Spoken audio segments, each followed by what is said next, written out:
Hello, this is Dr. Cece Lee and Leon Folger from the Brigham and Women's Hospital Global Newborn Health Lab. We're presenting on behalf of our team here and the Pajama Research Group in Bangladesh.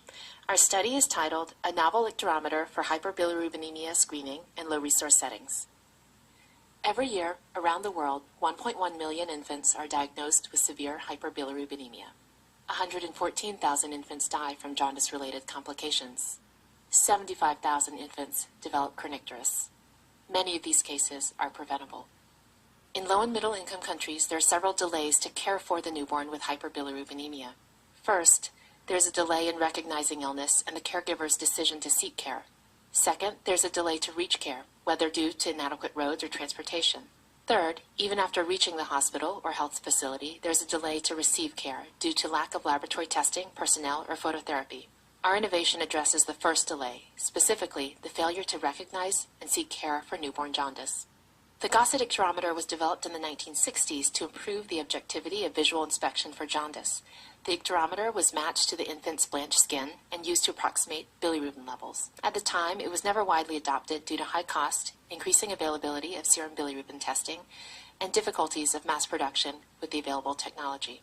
To address some of these challenges, we designed a novel icterometer using advanced digital color processing techniques and visual human-centered design to simplify color matching. The biliruler is constructed from digitally standardized and calibrated archival quality color strips of increasing yellow hue, numbered 1 through 6. To use the biliruler, starting at the number 1, the user presses the ruler against the baby's nose to blanch the skin. Pressure should be firmly applied so that the blood flow is temporarily obstructed and the underlying skin appears pale. This process is then repeated for each increasing number on the ruler. The user chooses the score that corresponds to the closest color match with the baby's blanched skin. If the level is between two numbers, a half score can be assigned. The aim of this study was to validate a simple, low-cost, non-invasive screening tool for frontline health workers to accurately and rapidly identify hyperbilirubinemia in low-income settings. The study was conducted in 2 tertiary-level facilities, the Brigham and Women's Hospital in Boston, Massachusetts, and Sylhet Osmani Medical College Hospital in Sylhet, Bangladesh.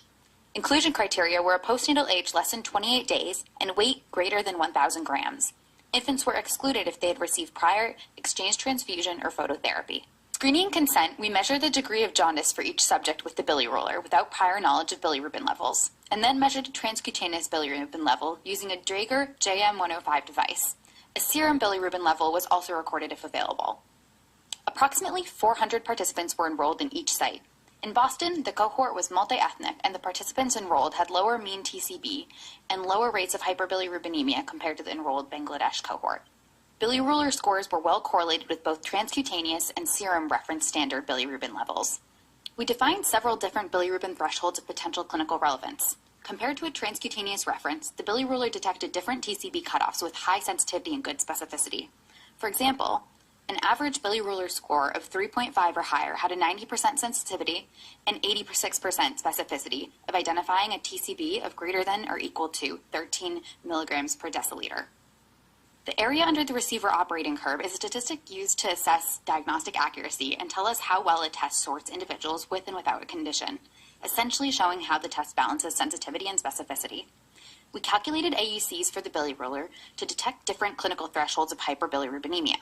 For all TCB thresholds, the biliruler showed excellent diagnostic accuracy, with all AUCs greater than 90%. In populations with poor access to care, the biliruler can be used to more accurately screen for significant clinical jaundice, to improve illness recognition and referral to higher-level facilities with the capacity for lab testing and phototherapy. In conclusion, the biliruler is a low-cost, non-invasive tool with high diagnostic accuracy that can be used by frontline health workers for jaundice screening.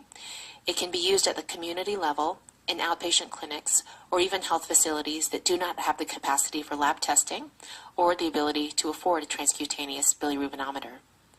We believe that this tool will facilitate the early detection of clinically significant jaundice and help prevent kernicterus in the settings of greatest need.